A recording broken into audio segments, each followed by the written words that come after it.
महाराष्ट्र में राजनीतिक पार्टियों में जबरदस्त तोड़फोड़ के बाद अब राज्य पहली बार विधानसभा के रण में जा रहा है और इसी रण में अपनी स्थिति मजबूत करने के लिए उद्धव ठाकरे मुंबई की शिवाजी पार्क में आयोजित दशहरा रैली में हुंकार भरने वाले हैं। विधानसभा चुनाव के पहले उद्धव ठाकरे के पास ये आखिरी मौका होगा जब वो अपने पार्टी का अस्तित्व बचाने के लिए पूरी ताकत झोंक देंगे।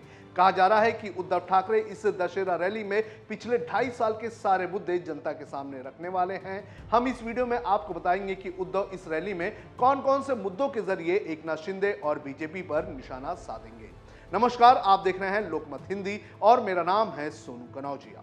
महाराष्ट्र में दशहरे के दिन होने वाली दशहरा रैली राजनीतिक मायने और नैरेटिव सेट करने का एक मंच होता है।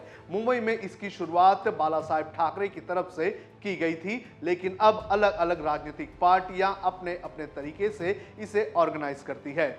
जहां उद्धव ठाकरे शिवाजी पार्क में दहाड़ेंगे तो वहीं मुख्यमंत्री एकनाथ शिंदे आजाद मैदान में अपना पक्ष रखेंगे।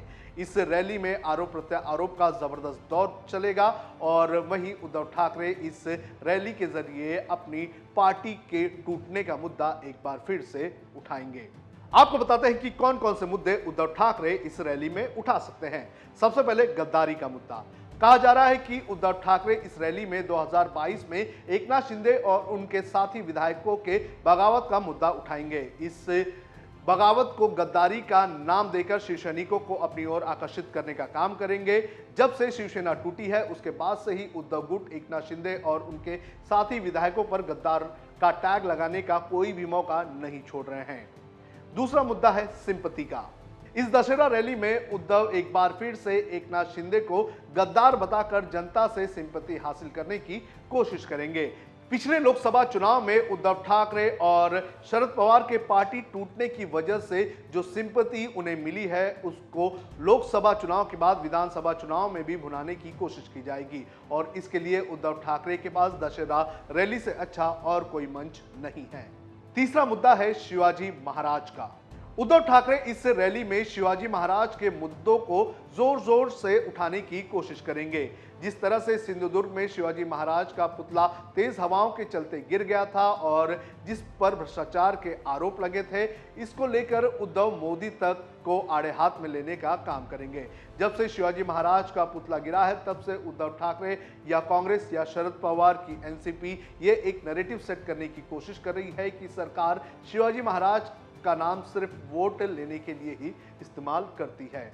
इसके बाद महिला सुरक्षा का मुद्दा। अपनी इस रैली में उद्धव महिला सुरक्षा का मुद्दा जरूर उठाएंगे। जिस तरह से बदलापुर में 2 बच्चियों के साथ अत्याचार हुआ था उससे लोगों में प्रशासन के खिलाफ गुस्सा भरा हुआ है। उद्धव जनता के सामने इस गुस्से को विधानसभा चुनाव में ताजा रखने की भरपूर कोशिश करेंगे। हालांकि अक्षय शिंदे के कथित एनकाउंटर से शिंदे सरकार ने अपने प्रति नाराजगी कम करने की कोशिश की है, लेकिन उद्धव और महाविकास आघाड़ी के दल इस मुद्दे को भुनाने की कोशिश में अभी भी लगे हुए हैं। इसके अलावा पुणे में बढ़ते क्राइम के मुद्दे जैसे कि Porsche hit and run, Pune firing का मुद्दा भी उठाने का काम उद्धव ठाकरे करेंगे। नीतीश राणे को जवाब भी देने का काम किया जाएगा। कहा जा रहा है कि उद्धव इस रैली के जरिए नीतीश राणे के भड़काऊ बयानों का मुद्दा उठा सकते हैं। जिस तरह से अहमदनगर में नीतीश राणे ने मस्जिद में घुसकर मारने का बयान दिया था, उसको लेकर बीजेपी और शिंदे सरकार पर उद्धव हमला करेंगे। उद्धव नीतीश राणे के बयानों को लेकर यह कहने की कोशिश करेंगे कि जो हिंदुत्व बीजेपी अपना रही है वो कभी भी बाला साहेब ठाकरे का नहीं था। आपको बता दें कि पिछले लोकसभा चुनाव में उद्धव ठाकरे की पार्टी को मुस्लिम समाज की तरफ से भर भर कर वोट मिले थे। किसानों की आत्महत्या का मुद्दा। महाराष्ट्र में हर दिन करीब 7 से ज्यादा किसान आत्महत्या कर लेते हैं और किसानों की आत्महत्या का मुद्दा उद्धव ठाकरे इस रैली में जरूर उठाएंगे। उद्धव ये ऐलान कर सकते हैं कि अगर उनकी सरकार राज्य में आती है तो उनकी सरकार किसानों का कर्ज माफ कर देगी।